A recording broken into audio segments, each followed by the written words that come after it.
અમરેલી જિલ્લામાં મગફળીની મબલખ આવક થઈ। ગોડાઉનના અભાવના કારણે ખરીદ કેન્દ્ર પર મગફળીનો ભરાવો થયો। હાલ તો ટેકાના ભાવે મગફળીની ખરીદીની પ્રક્રિયા ચાલી રહી છે। અમરેલી જિલ્લાના 13 ખરીદ કેન્દ્ર પર મોટી સંખ્યામાં ખેડૂતો પોતાની મગફળી લઈને આવી રહ્યા છે। સરકારી ગોડાઉનો મગફળીથી ભરાઈ ગયા। હવે મગફળી ખરીદ કેન્દ્ર પર મગફળીના થપ્પા જોવા મળ્યા। સૌથી વધુ સાવરકુંડલા કેન્દ્ર પર મગફળીની આવક થઈ રહી છે અને આ વર્ષે મોટા પ્રમાણમાં મગફળીનું વાવેતર કરવામાં આવ્યું હોવાથી રજીસ્ટ્રેશન પણ વધુ થયું। ગોડાઉન ભરચક થતા સાવરકુંડલા માર્કેટિંગ યાર્ડમાં 70 થી 80 હજાર મગફળીની બોરી રાખવામાં આવી છે। સાવરકુંડલા તાલુકાના 500 થી 700 ખેડૂતોને દરરોજ SMS કરી બોલાવવામાં આવે છે, પરંતુ તેની સામે 200 ખેડૂતો પોતાની મગફળી વેચાણ માટે આવે છે। મારું રજીસ્ટ્રેશન થઈ ગયેલું છે। મારે SMS આવ્યો એટલે હું મગફળી લઈને આવ્યો છું, પણ અહીંયા ક્યાંય હમાતી નથી।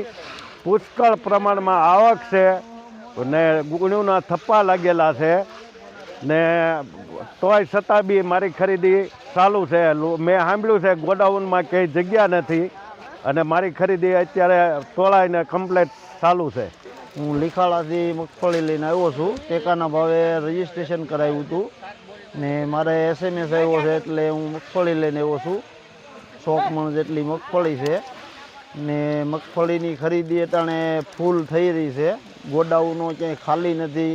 હેડની અંદર મગફળી હામતી નથી એટલી બોરીઓ પડી છે, તોય પણ ખરીદી ચાલુ જ છે ને ગોડાઉનમાં હામતી નથી તો અહીંયા હેડની અંદર થપ્પા મારી દીધા છે, તોય મગફળીની ખરીદી શરૂ જ છે। અમે રોજ 500 થી 700 મેસેજ નાખીએ છીએ। એની સામે 200 ખેડૂતો આવે છે।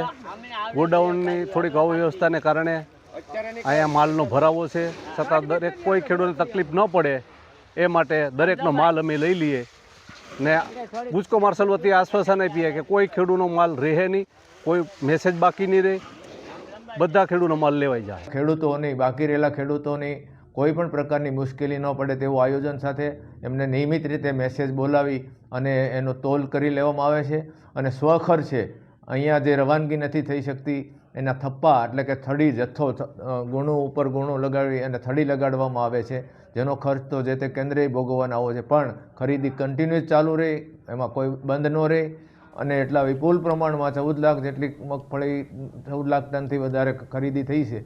ત્યારે હવે ગોડાઉનના કારણે ભરાવો થયો છે।